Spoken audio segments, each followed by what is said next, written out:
नाज़रीन आदाब, मैं हूं खालिद शहबाज। आप देख रहे हैं गवाह न्यूज़।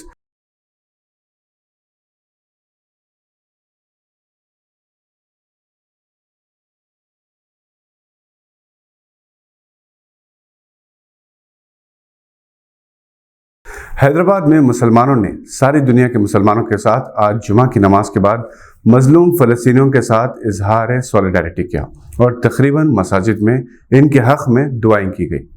नमाज जुमा के मौके पर बाज़ तंजीमों की जानिब से एहतजाज के पेश नज़र मसाजिद के करीब पुलिस के वसीतर इंतजाम किए गए थे।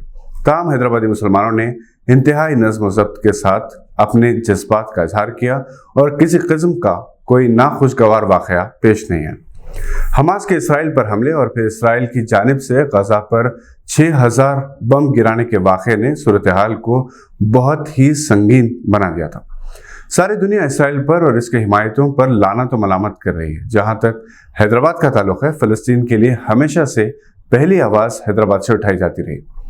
जनाब सैयद वक़ारुद्दीन मरहूम एडिटर रहनुमा दक्कन ने इंडो अरब लीग हैदराबाद के परचम तले न सिर्फ हैदराबाद बल्कि पूरे हिंदुस्तान में मजलूम फ़लस्तीनियों के हक़ में राय आमा हमवार की थी।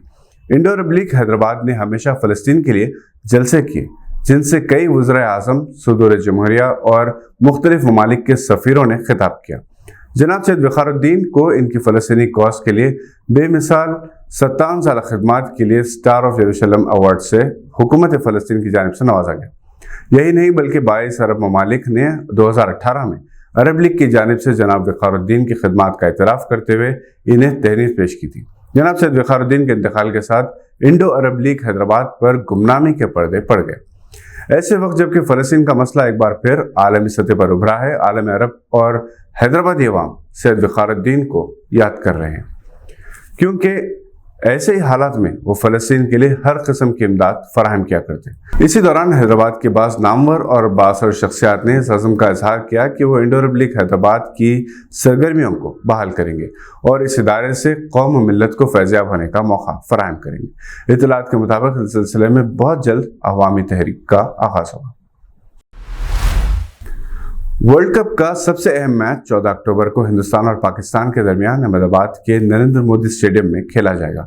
दोनों ही टीमें अभी तक 2 मैचेस में कामयाबी के बाद ये मैच जीतने के लिए पुरअज़म है। हिंदुस्तानी टीम भी गैर मामूली फॉर्म में है। कप्तान रोहित शर्मा भी अपने खोए हुए फॉर्म में वापस आ चुके हैं। विराट कोहली ने तो दुनिया को दिखा दिया कि वो आज के दौर के सबसे बेहतरीन बैटर। दूसरी तरफ पाकिस्तानी टीम के कप्तान बाबर आजम दोनों ही मैचेस में नाकाम रहे और मोहम्मद रिजवान के अलावा सऊद शकील और अब्दुल्ला शफीक ने अच्छा मुजाहरा किया। पाकिस्तान का बॉलिंग का शोबा कमजोर नजर आ रहा है। अहमदाबाद की पिच किसका साथ देगी कहा नहीं जा सकता। अलबत्ता पाकिस्तानी टीम को उम्मीद है कि जिस तरह हैदराबाद में इनकी टीम को स्पोर्ट्समैन स्पिरिट के साथ क्रिकेट के शदाइयों की जानिब से सपोर्ट मिला, अहमदाबाद में वैसा ही सपोर्ट मिलेगा। वर्ल्ड कप टूर्नामेंट की तारीख में पाकिस्तान ने कभी भी हिंदुस्तान को शिकस्त नहीं दी। अगर वो इस मरतबा कामयाब होता है तो एक नई तारीख रकम हो सकती है। वैसे हिंदुस्तान भी किसी भी सूरत में मैच जीतने के मूड में है और अहमदाबाद स्टेडियम में 1,32,000 क्रिकेट शायकीन में से अक्सरियत की इन्हें ज़बरदस्त जोशीली तायद हासिल रहेगी।